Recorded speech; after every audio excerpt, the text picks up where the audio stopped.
There is a new woman in charge for Iowa athletics, and I believe most are both impressed and optimistic and hopeful for the future of the athletics program at the University of Iowa. Welcome to Hawkeyes Live right here at the Voice of College Football. Appreciate you stopping by.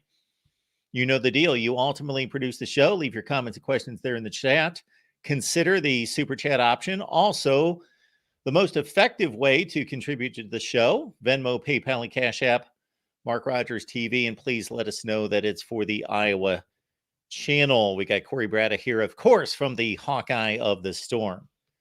Corey, how you doing? I'm all right. It's January 23rd, so we're in the midst of basketball season still, but we're starting to really count down the clock. They've got to get an OC hired. They got had a press conference today with Beth Goetz, and she was asked about the process, and it is a Kirk Ferentz hire, but the administration is going to be involved with that. Of course, with any hire within the athletic department, the administration is going to have some involvement. And we continue to be told that we're very close to getting a name.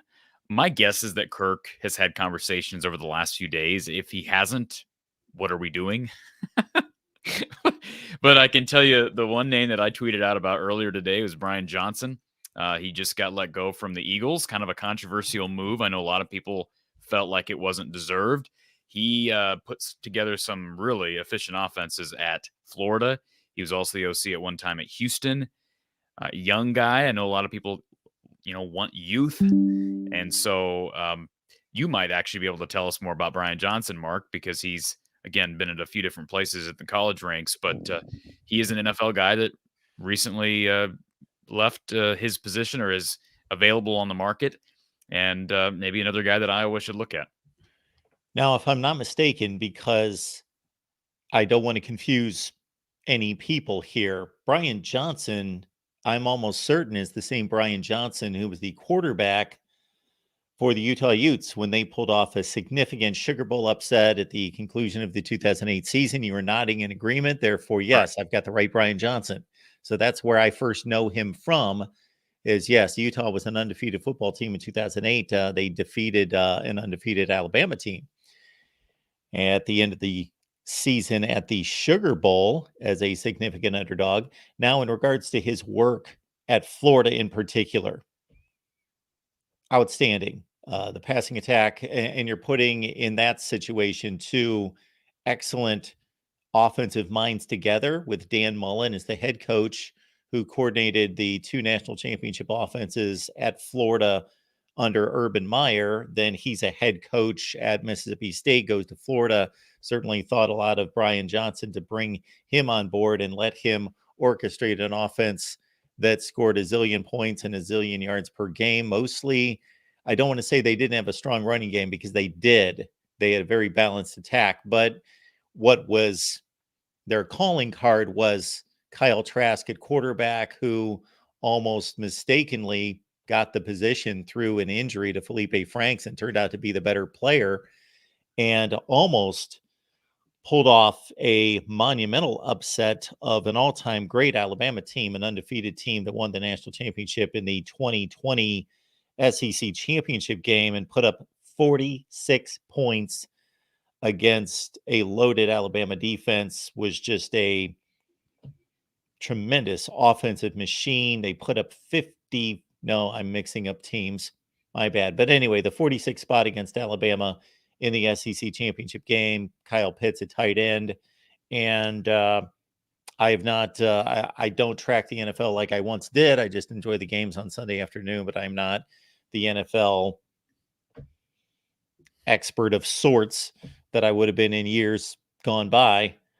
So I can't really speak to his work there, but Can I say something as it relates to the non-coaching situation? And this is not me forming an opinion about hiring criteria.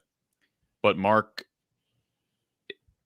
if it works out this way, 3 or 4 years ago, Iowa had a scandal that led to the firing of Chris Doyle, and there were some other people that were involved with some controversy regarding that issue, including Brian Ferentz, who just lost the job as OC. What was that issue surrounding, Mark? Well, it was surrounding race. It's a surrounding race. And I want to make very clear, the firing of Kelton Copeland here recently had nothing to do with race. Okay. That wide receiver position has been a struggle, and the offensive line job has been a struggle. Although George Barnett has not yet lost his job, that's not because his skin is white. But let me just say this: hiring a black OC may not be the worst thing from a public eye standpoint. Again, should not matter, right? Skin color should not matter. Race should not matter.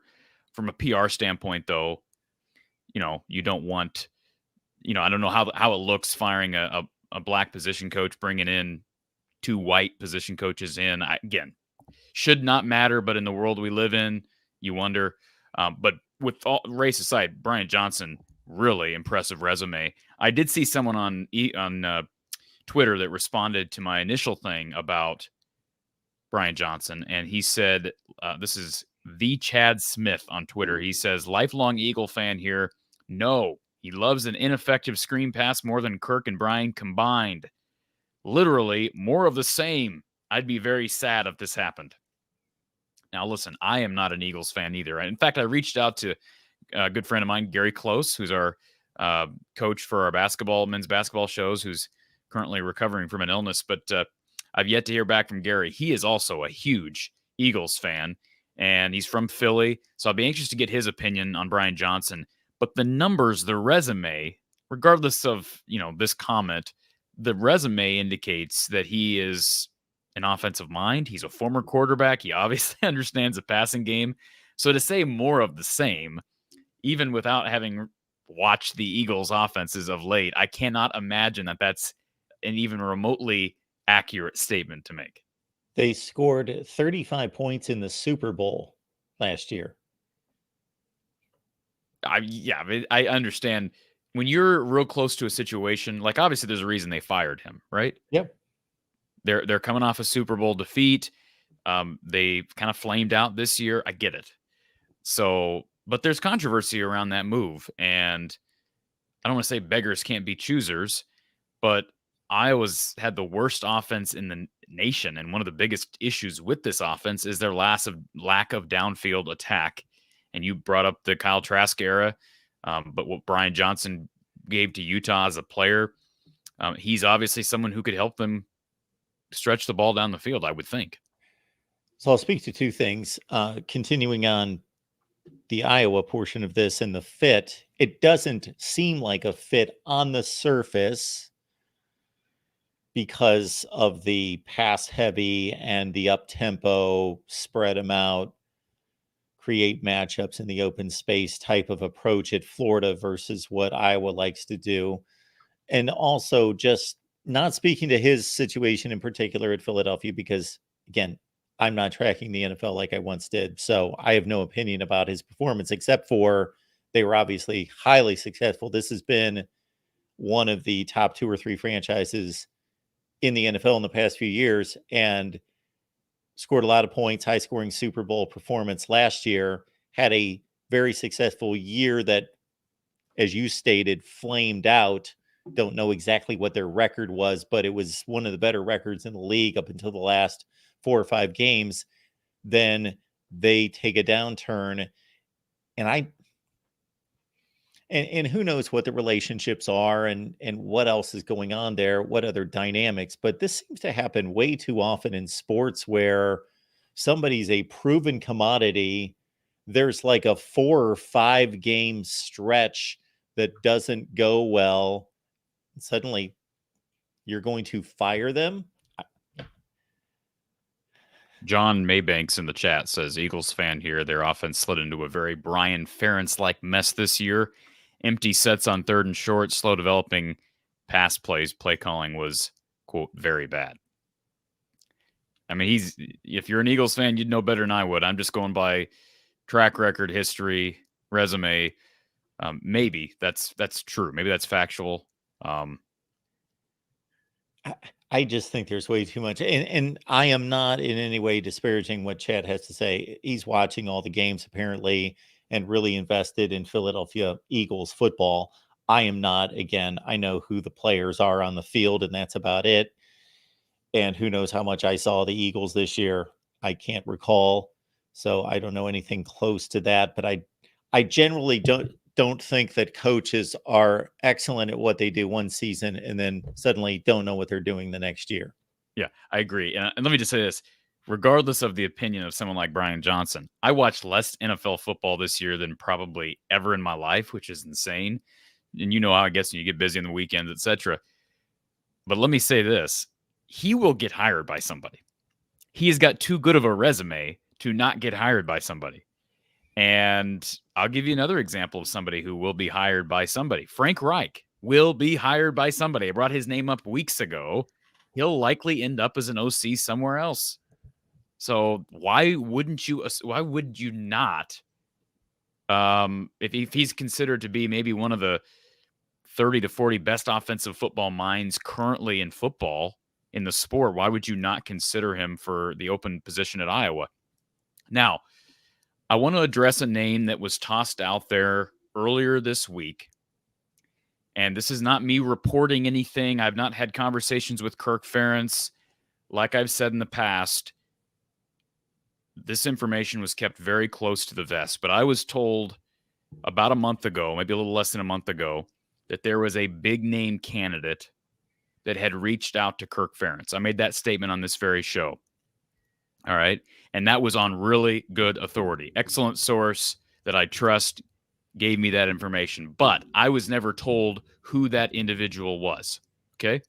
And it sounded like that was due to the wishes of Kirk Ferentz and this potential candidate, that they did not want this out in the open. This week, there have been some rumors circulating. And I'll say this, I have reason to believe this rumor is true. And that is that big name candidate very well may have been Chip Kelly. And I know that's going to surprise people, but the indicators that I'd been given, and I had a conversation with someone else who covers the sport, covers Iowa here a little bit earlier in the afternoon, and he kind of provided some more clarity as to the situation with Chip Kelly's contract. I was not aware of this, but it sounds like Chip Kelly did reach out to Iowa about the offensive coordinator job.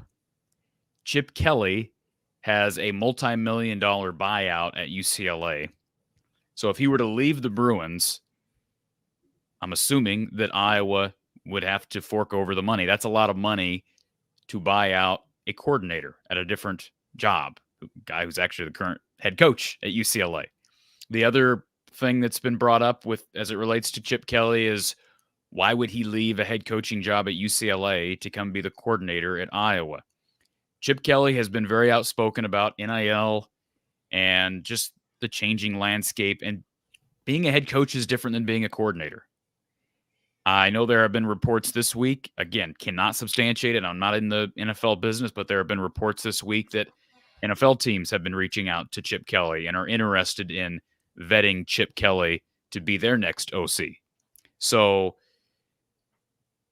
I'm just telling you, this is not information that I've gotten from Chip Kelly or Kirk Ferentz, so it is secondhand. I want to make very clear, this is not information that I scurried over to my VIP, my premium board, like some people do, to relate, shed this information down to my premium subscribers. But I've been given reason to believe that Chip Kelly was a name that was legitimately in the mix at one point, but it sounds like that's not happening.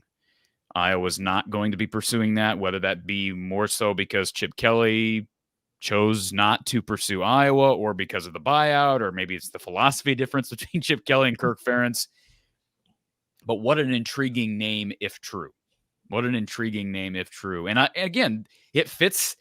The other thing is it fits the confines of what I'd been told a month ago from this very trustworthy source that gave me an indicator that a big name that you would, this is what I was told at the time, a big name that you would never guess reached out to Iowa. Well, Chip Kelly's a big name that I would have never guessed and reached out to Iowa. So anyways, that's my hypothesis, if you will. Again, I would not repeat it unless I had decent reason to believe it. But I don't think it's going to matter because he is not in the conversation right now, and I don't know who is, frankly. All right. let me dive into this a little bit with Chip Kelly. And by the way, Brian Johnson led the 6th best rushing attack in the NFL and the 9th best passing attack in the NFL this 2022 season when they went to the Super Bowl. And I'm sure the numbers went down a little bit this past season, but they were still a successful team. Chip Kelly to Iowa as offensive coordinator. So the reason that makes no sense is all the obvious things that Chip Kelly's a highly successful coach as a head coach. He's had 2 major jobs at the collegiate level, 2 NFL jobs. Why would somebody then draw their career back to be an offensive coordinator, especially since he's coming off fairly successful seasons at UCLA? They didn't fire him. It was talked about late in the season that he could be let go there. They won their bowl game to finish 7-5. They beat their rival USC in a big way. So they finished fairly strong. They did lose their last regular season game. Again, an 8-5 season coming off his most successful year, 9-4, the year before, in which they were like this close to being much better than that win-loss record. They were like that close to going to the Pac-12 championship game, like 15 yards away from getting in field goal range to go to the Pac-12 championship game. And the year before that, they were 8-4. So he's on a decent run. And again, this guy's taken a team to a national championship game. He's coached 2 NFL teams. On the flip side of that, it's well been known that Chip Kelly does not like to recruit. Even in the old world, didn't like to recruit, doesn't like to mess with it. He just wants to coach. So maybe with NIL and the transfer portal, he has just really grown tired of it and just wants to. And with salaries escalating the way they are, you can be, we see Iowa's most recent moves on the defensive side of the ball and from a salary standpoint, and that you can be a coordinator at a top flight program and make a nice little living. And maybe just Chip Kelly has arrived at the place in his career where he's okay with that. He does have a strong personality. And after you've been in charge for so long and been the guy, I would think it would be difficult to step back. And again, and this is reputation speaking here. This is not me knowing Chip Kelly, but I do know people that have had to deal with him in the media on a consistent basis and speak with him on a regular basis. They say he's a difficult sort to deal with. He's moody. So he's is Brian. A bit abrasive and those So things. is Brian, for the record. So my take on Chip Kelly. No, that's good stuff. And like I say, I've been given no indication that door is opening back up, but it sounds like there was at least some interest on at least one side of the table there. So that's an intriguing thing. On3, I think it was On3 reported towards the end of the season that he was likely to lose his job, and he didn't. So, when I was talking to this other individual that covers Iowa athletics, he just said to me, hey, he's probably going to get fired next year unless they have a really good year. And it's going to be hard to have a really good year heading into this conference, clearly. So, maybe he is thinking proactively, but I don't know. I guess we don't need to spend time talking about it. I thought about not even repeating it here, but I'd kind of been teasing that for a while. I didn't know who it was until recently and was given pretty strong indication that it was indeed Chip Kelly. So whatever. I'm sure there have been other people that have reached out. As far as people that I think are still available, talk about NFL guys. Brian Johnson's one, Frank Reich's one, Pete Carmichael's one. Somebody in the live chat said David Rye. I would quit my show if David Rye was hired as the OC. No offense to David Rye. David Rye doesn't have any resume to be the next offensive coordinator at Iowa. What has David Rye done? Almost called you Don. What has he done, Mark? Well, nothing, again, to warrant that hire. So just so people are aware, right now he is with the Tampa Bay Buccaneers as a senior offensive analyst. Okay. And let me run up his bio here. So, of course, he played quarterback at Iowa, never really played, right? So he was a backup reserve at Iowa. He was a GA at Iowa from 2010 to 2012. He then coached I was an assistant quarterbacks coach at Texas Tech for the Red Raiders in 13. He was a coaching administrator for the Packers from 14 to 15. Then he coached O-line, and he coached whatever offensive perimeter means. I didn't know there was such a position. Coached offensive perimeter at Green Bay, coached wide receivers in 18, coached receivers for the Cardinals from 19 to 20. Then was at Vanderbilt in 21 and was the OC. And my understanding is that midway through the season, lost his play calling duties and resigned at the end of the year after 1 year with Vanderbilt. Now, why on earth should Iowa be even looking at him? Like, if you want to talk about the quarterback coaching position when it was open 2 years ago, that was the name that was thrown out there. And even with that, I was like, I think I can do better. Heaven forbid. If they bring in David Rye, might as well just promote John Budmeyer. John Budmeyer's got a better resume than David Rye. And I don't want John Budmeyer either. No offense to either of those guys. They may be super guys, but I don't want either of them to be the next offensive coordinator. And with what Iowa's done with salaries here over the last couple of weeks, you got Seth Wallace making $1 million. You've got Phil Parker making $1.9 million.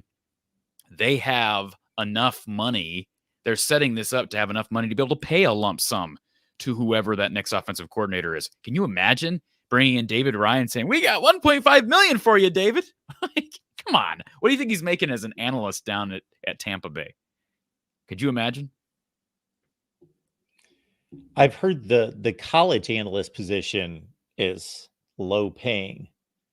So you're either up and coming guy hoping to break through, or you're James Laurinaitis, Ohio State, made a ton of money in the NFL, doesn't have a worry in the world financially, knew that it was just going to be kind of like a 1 year stop as an analyst.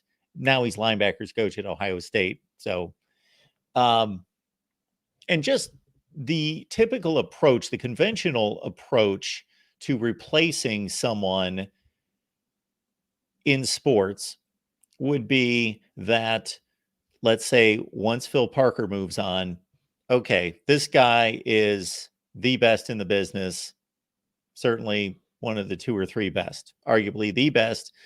Let's hire someone who is going to hopefully be able to keep the train rolling, similar style, so forth and so on. But if you're unsuccessful, whether that's in the head coaching position or in this case on the offensive side of the ball, well, we tried it with someone who had no play calling experience, who had no pass game experience and all these. Well, let's go. That didn't work. Let's go for a guy that is accomplished in those areas. And by the way, Brian Johnson, I also went to this season. So the Super Bowl season, the numbers were top 5 to 10 in the league in both rushing and passing. This season, despite the record drop, I was expecting to see a drop in offensive production. Nope. They were almost exactly the same. Top 4, 5, 6 in both rushing and passing this season, the Eagles. And stats can be skewed to a certain extent, but that's over a 17-game NFL season. Now, let's make something very clear. One of the best quarterbacks in the world plays for Philly in Jalen Hurts. Okay. They also have a really underrated tight end in Dallas Goedert. They have a really good pair of receivers, one being A.J. Brown, the other being what's-his-face from Bama, right? Devontae Smith, sure. Devontae Smith, who's gotten better as his career has gone on. But all those stats are extremely valid.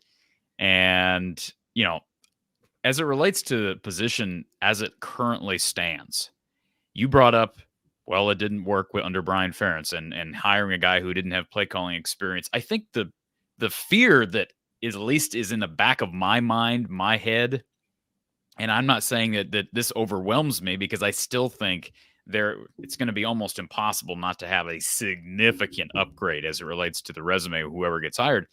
But what I fear, Mark, is what you said is not necessarily believed by Kirk Ferentz. Have we ever heard Kirk Ferentz say that somehow this last era was a failure, was an offensive failure? Like, you talk about how it didn't work. I don't know that Kirk Ferentz, does he believe that it didn't work? That's the problem. Like, he's not the one who made, like, we're all happy Beth Goetz was pressured by Barbara Wilson and the powers that be to make this decision and relieve Brian Ferentz of his duties, but that doesn't mean that Kirk ever bought into the decision. I guarantee you he did not. So has he been able to look at this situation and say, well, we got to go a different direction because it really didn't work out with my son? I don't know that that's the case. But again, I think it's hard to defend. Like, he hired Brian, promoted Brian, etc. And I know people use that word nepotism a lot. If it had been anybody else that was on the staff, coaching running backs or tight ends, whatever Brian was coaching at the time, O-line, he would not have been promoted to OC like he was. It just wouldn't have happened. So that is nepotism at its finest, okay? So I guess my point is, I don't expect Kirk to hire somebody else with the resume of a Brian Ferentz, because unless it's Steve Ferentz or James Ferentz,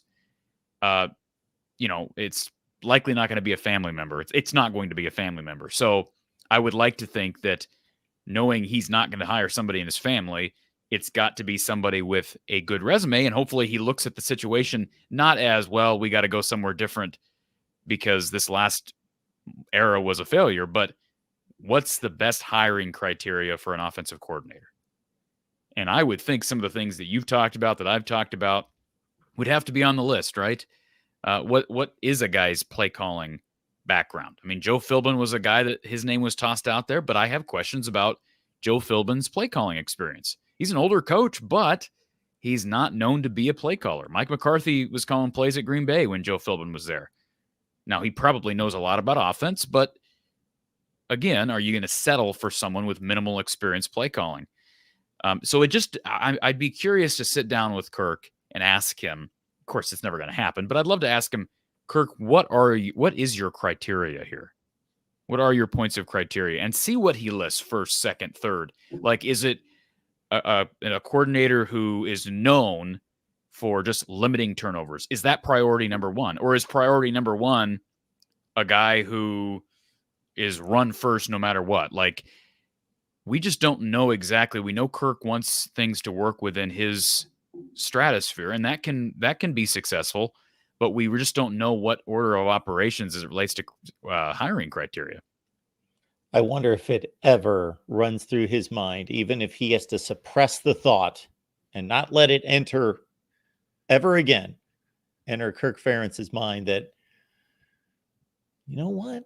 What if we blew up this offense? What if we went a totally different direction and hired somebody who would innovate and really push the throttle and do some different things? We have the defense that could support that in a different way and not have this complementary football style.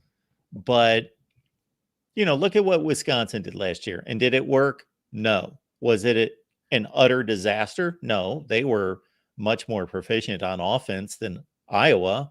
They just went 7-5 instead of 10-2 because they didn't have the defense that Iowa had. Also had a harder schedule. Yeah, they ran into Ohio State and so forth. Yes. I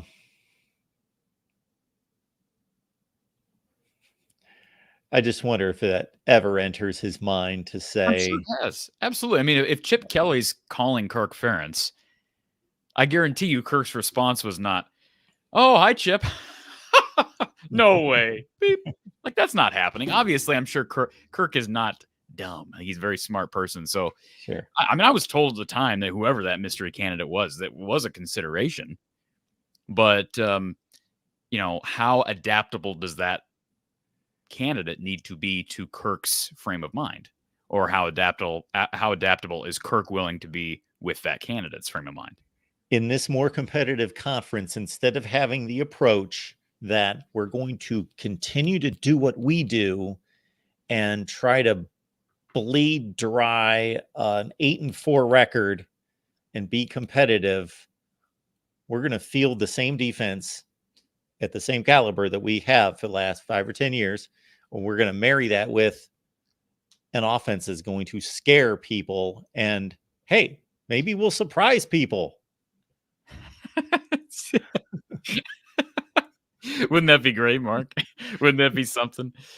Man, I don't know. I really I don't know, and I've gotten no intel on who potential candidates are in the last week. I'm sure there's got to be Kirk's got to have somebody in mind right now. I just can't imagine that here we're sitting on the 23rd day of January and he still has no idea who the coordinator is going to be. I just can't imagine that. But I have not heard anything substantial. And honestly, I'm not combing to try to find out who he's talking with. We've had so much talk and different names of candidates, and everything's fallen through up until this point. And we're going to know. I would think we have to know in the next week or two max. Again, if we hit February 1st and we still don't have any leads here, I think if we hit February and we don't have an official announcement, there's a reason for serious concern because you're starting to get up to fall or to spring practice. I'm going to make this statement, and on the surface, it might seem like a slight at Iowa, but it truly is not. It's actually the other way around. We've talked about the clash of the two conferences and with the four new teams coming in and what that may look like and who has the advantage.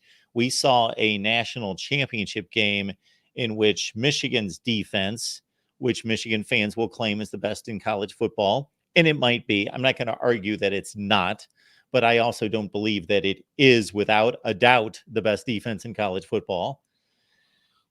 Certainly put it to Michael Penix and that group, and only gave up 13 points in the national championship game. So this onslaught of Pac-12 speed and athleticism and passing game and quarterbacks, the team that I am most, not just the team, yes, that the game as a complete game, but also the unit matchup would be one of those high-powered offenses against Iowa's defense that I most want to see. It's just unfortunately going to come without Caleb Williams running the show at USC, Bo Nix at Oregon, and Michael Penix at Washington. Those are the matchups that I wanted to see. Not that they won't replace and have excellent quarterback play come back, but it won't be to that degree. It's tough to hit that. You're talking about arguably the three best quarterbacks in the nation, certainly like three of the top 5 or 6 against Iowa's defense. That would have just been fascinating. We might as well address the chat real quick. Barbara wants us to talk about the gambling thing, and we will. But Jason says there are 2 names most recently this week. Erica says there are 2 candidates right now, so share the candidates. I'd like to know who these mystery individuals are. Apparently, there's more names being sung. It seems like every other day we hear about a different name. Again, I have not sought out that information from anybody at this point. I've not been told anybody substantial. I've kind of been told a couple of different times now. We're just going to have to wait and see. So, but if there's information out there that I'm not privy to, please share. As it relates to the gambling thing, Mark, if people missed that, Keith Murphy of WHO tweeted out kind of a summary of some findings, and it sounds like the start of that whole gambling investigation was somewhat under the table, if you will. Like there are claims that proper warrants were not issued in order to begin that investigation. Privacy was potentially compromised, privacy of innocent parties. It's an interesting thing, and I don't want to try to re-summarize what Keith Murphy tweeted that out, but you can certainly look that up on Keith's Twitter page. I don't know what the repercussions are going to be for the DCI or whoever really is at fault here, but I don't think it doesn't undo anything with the Iowa players that miss time. Like they're not going to, Noah Shannon is not going to get another year of eligibility because we find out that this whole thing was fraudulent or started, below board. So it's unfortunate. There's the tweet from Keith Murphy up on the board there. Yeah. So, Corey, I appreciate you sharing it with me because I would have missed it otherwise. So, yeah, we're not going to read through all this. But what stood out to me, first and foremost, was, let me get to it. Special Agent Brian Sanger conducting a warrantless search on Iowa and Iowa State's campuses. Special Agent Sanger was given access to a tool that can invade people's privacy. He initially used Kibana to place a warrantless geofence around a freshman, sophomore dorm at the University of Iowa to investigate underage gambling without any tips, complaints, or evidence that underage gambling was occurring. The use of Kibana allowed him to see that online betting applications were opened in the dorms, but the software did not allow him to determine if bets were actually being made. That bothers me. Yeah, it might bother more than just you, Mark. Yeah. Should bother you.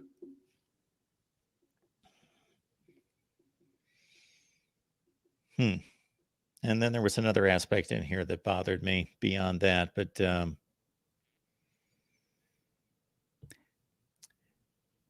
there was Go ahead. There was an article posted by ESPN today, and I'm sure it's on many services on the front page of their college football page, and they focused on Iowa State. I did not read it, but the headline reads, okay, I was also listed. Okay. The the truncated headline on the front page only said Iowa State. Okay.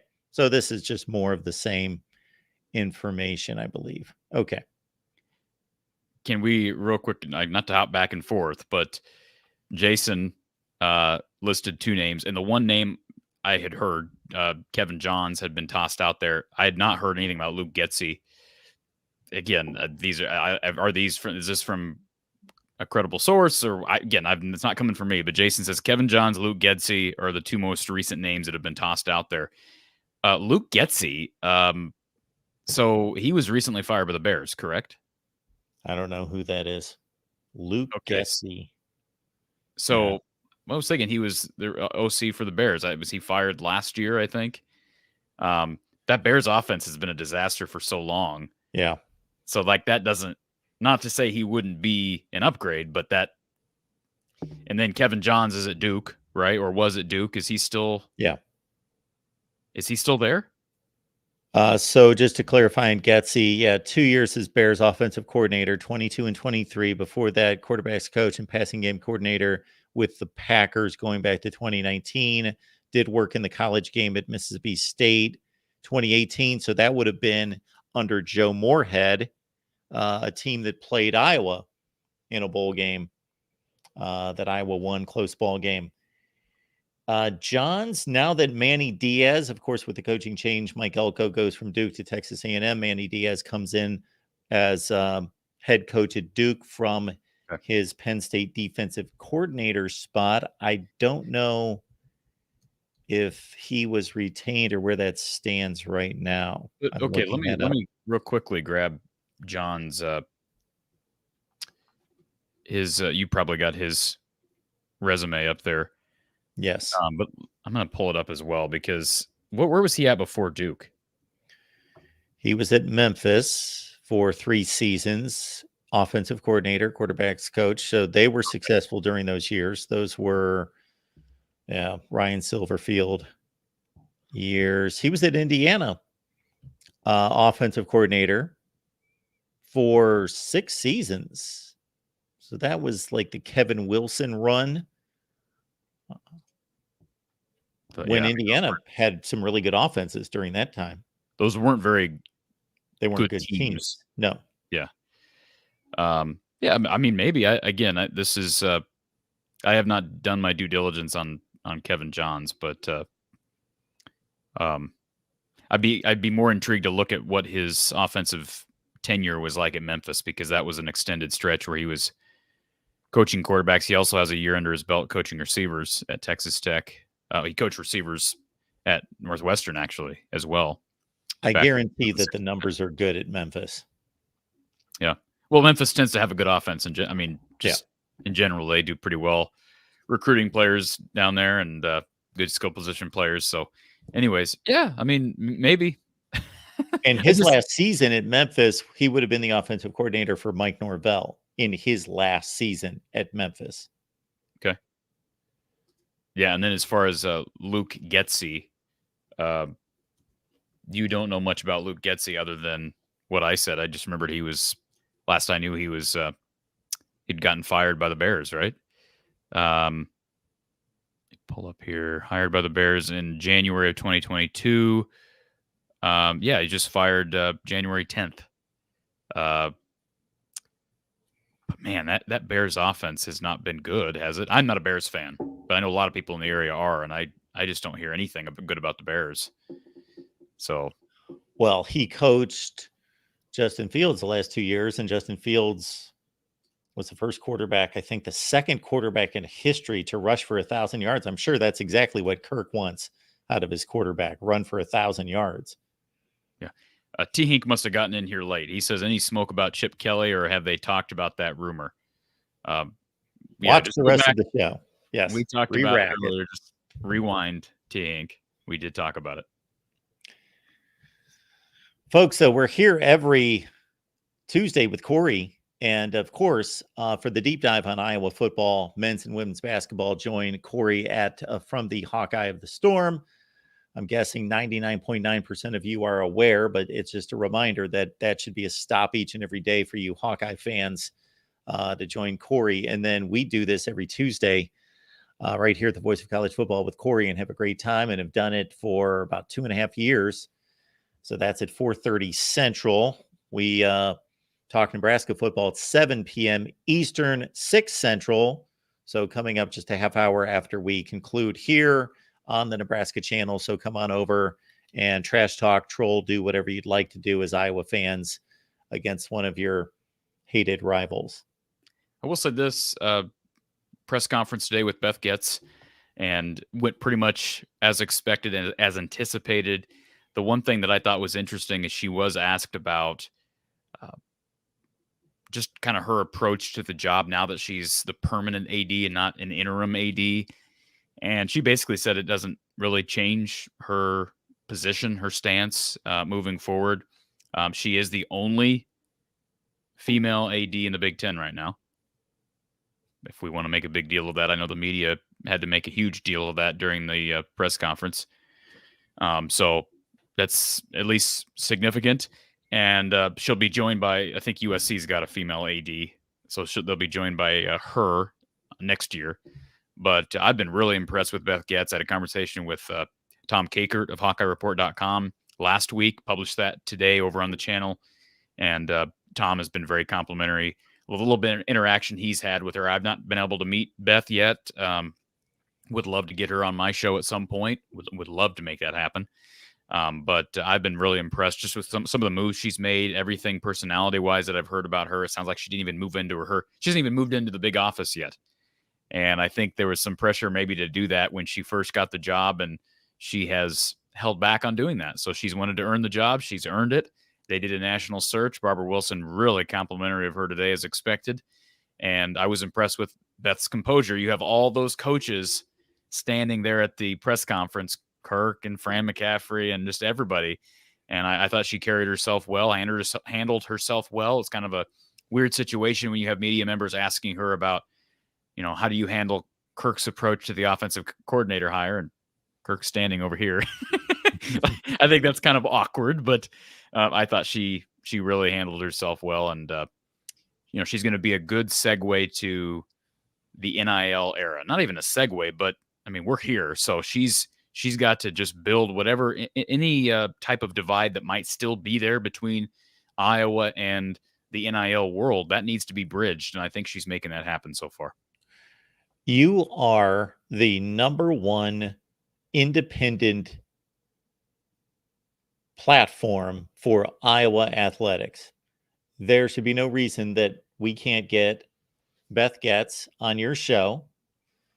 You've got the number one platform, I believe, in Iowa athletics, certainly independent platform.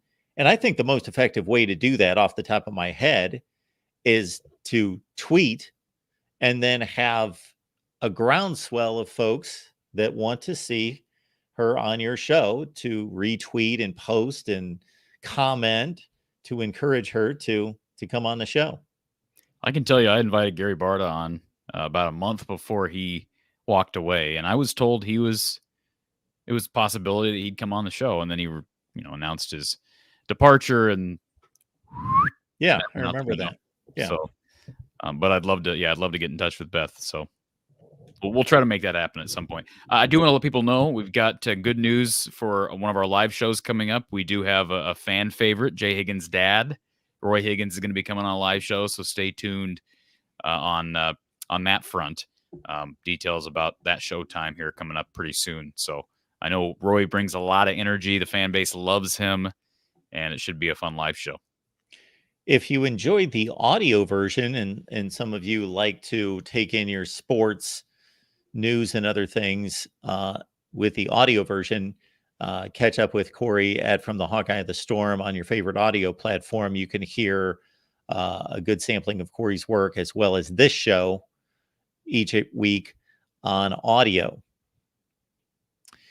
And the Amazon links in the description section of the videos. And what the deal is here, folks, is about 80% of you shop on Amazon anyway, so you might as well use the link that we provide because we're doing our best at the Voice of College Football. See, we're a giant, and we're helping out this fledgling Amazon outfit, doing our best to try to help them out. So you can use us to help out Amazon. They need your support. So use the link that we provide. Doesn't cost you a penny, same shopping experience. And if it's not, tell me, because all the feedback is it's completely transparent to you. Doesn't cost you a penny. Amazon links in the description section of this and every video here. You'll get on the phone and call Jeff Bezos himself, right? Yeah. I haven't taken any of his calls, but I may find time at some point. Yes. We'll try to. I thought I saw your face in the back of one of those Amazon trucks that went by my place the other day. That's been my most recent angle at this is, there's this Amazon outfit. You probably never heard of it. We're trying to help them out. So my angle used to be for a while. It was, I read that Amazon's worth $1.8 trillion. We're only worth like 1.4 trillion here at the Voice of College Football. We're trying to catch up. So please help us with that initiative. Yes. Whatever it takes, whatever sales pitch I can use. T-Hink in the chat asks when the next Hawkeye Hangout is. Announcement coming within the next probably 24 hours. So stay tuned to Twitter. I'll announce that on there, and we'll have that scheduled. We've got a couple of live shows. I've been waiting. We're going to have one live show, like I said, with Roy Higgins. Kind of held off on scheduling the second. We usually do two shows a month, two quote-unquote live non-post-game shows a month. I've held off on the other one because I'm like, I would think at some point we're going to get an OC announcement. And then that's going to, necessitate a live Hawkeye Hangout. But I guess if we hit the final few days of February, we'll have to squeeze one in there if we haven't gotten an announcement yet. I have a content idea for you, but unlike you, I'm not going to throw it out there for the masses to hear. I'm going to suggest it behind closed doors. It's not going to get you 50,000 views or anything like that, but it is going to provide you with a consistent hit of excellent views. I'm about guaranteed. Okay. And with that in mind, folks, if you have anything that you would like Corey and I, since we are deep into the off season, have 7 months until football, a lot of things will happen with personnel, offensive coordinator, spring practice, all those things that are built-in discussions. But if you would like us to tackle anything in particular, certainly let us know.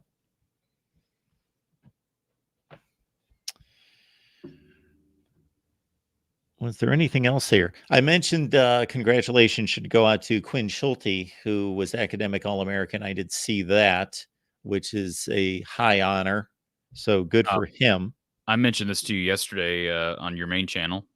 For anybody that was curious, if you didn't catch my channel yesterday, defensive back Brendan Diaz-Fernandez did transfer out of Iowa. He has officially committed to Central Michigan. He's still at Iowa right now. He's going to be finishing up his degree at Iowa through the semester, and then he'll transfer over to Central and join Joe Labus, who is going to have an opportunity to compete for the starting job there for the Chippewas. So it'll be interesting to see what Central Michigan looks like. They narrowly missed out on a bowl game this year at 5-7. And trying to think what else. What are you laughing at? They did. They're 5-7. They narrowed one win away. They were one win away from a bowl game, Mark. And they played Iowa. That was the... No, that was Western. Western. Okay. That was Western Michigan. And let's see. I think people know Ontario Thompson did transfer to Western Michigan. And I think, wasn't it Western Michigan that Ontario blocked a punt against Western? I think. Wasn't that against Western Michigan? I have to go back and look, but I think it was. So ironically enough, he's transferring to Western. I was not watching. And it sounds like we've got some news here coming from Deontay Vines as well. I said yesterday that I hadn't heard anything. Kind of waiting on confirmation on this today, but sounds like Deontay's found a home, so good for him.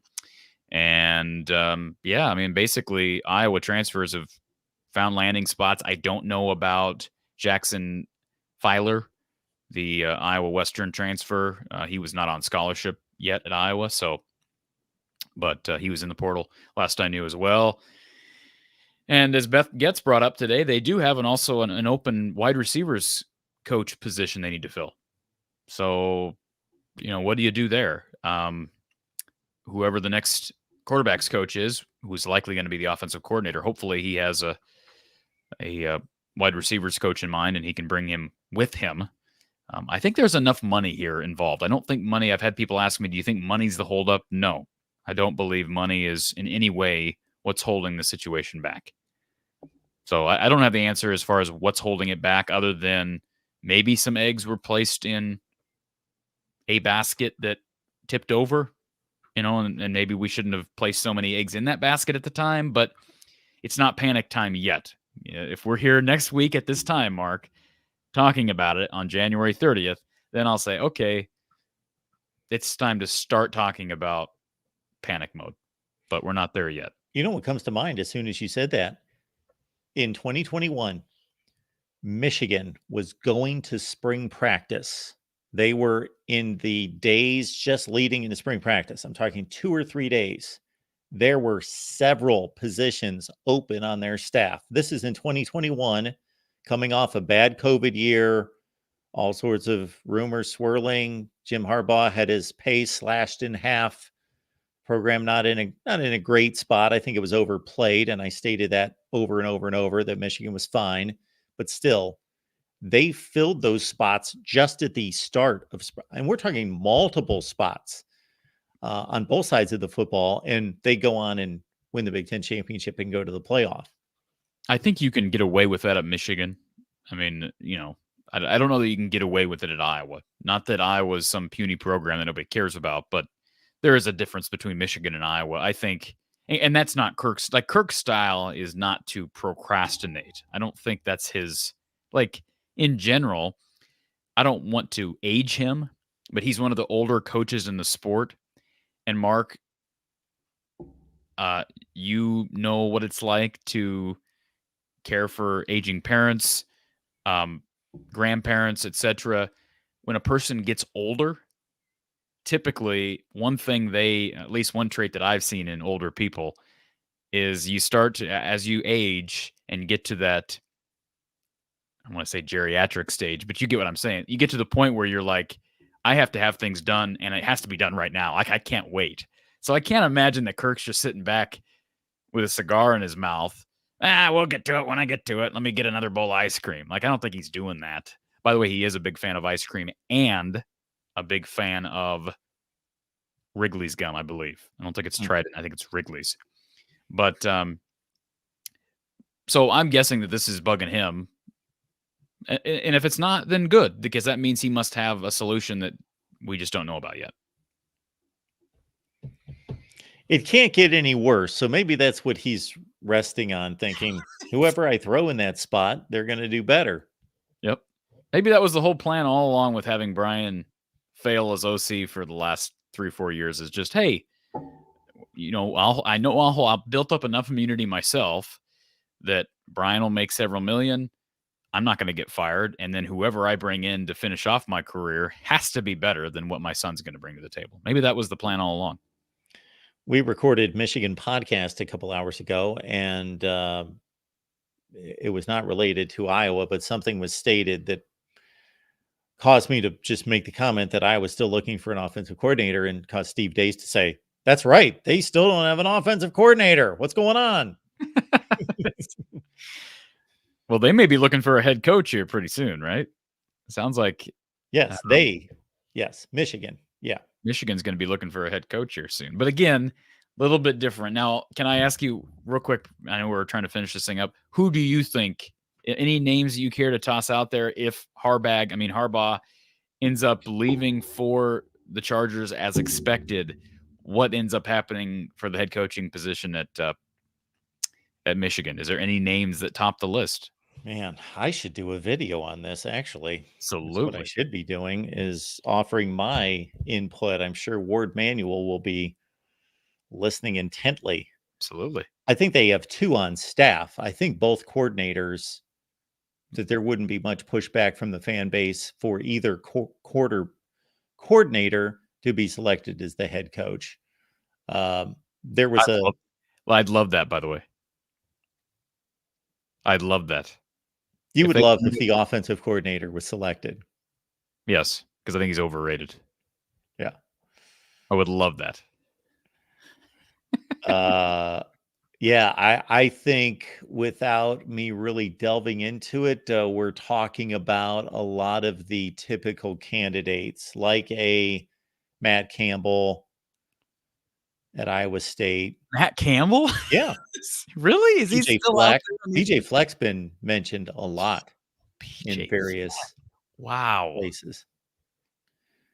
There was a post by a reputable Michigan site, and I did not click on it on Twitter, but I don't know if they were just baiting people to bring them in, but they had a picture of Brian Kelly.